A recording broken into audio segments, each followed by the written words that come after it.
When I was a kid, my mom was very strict with the amount of Nintendo or television that I would consume. I was allowed an hour a day. I'd usually mix it up between a half an hour of Nintendo and a half an hour of television. Now, I loved the video game Zelda. It was my absolute favorite. So I had gotten quite far on the video game Zelda. But if you had the first generation Nintendo Entertainment System 8-bit, you know that sometimes things didn't successfully save. It was, it would happen, and when that would happen, you would have to go back so far. And there was one time my game didn't save, and I was back to the beginning. I had lost months of work.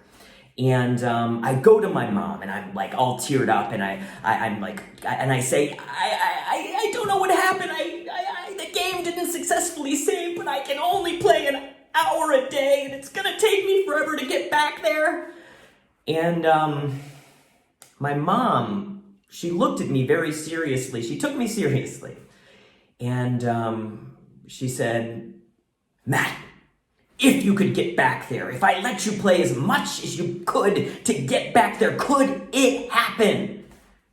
And I looked at her. I said, "Yeah, I think so. I think I could get back there."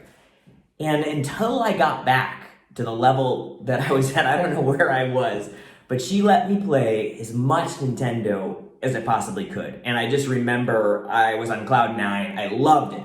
And I'm bringing that up now because a few months ago, when everybody was going into quarantine, I bought a Nintendo Switch, and I thought I would play a ton. I thought I would be playing all the time, and I got Zelda. I bought Zelda, and about 4.5, 5 months later, I have played a grand total of 8 minutes.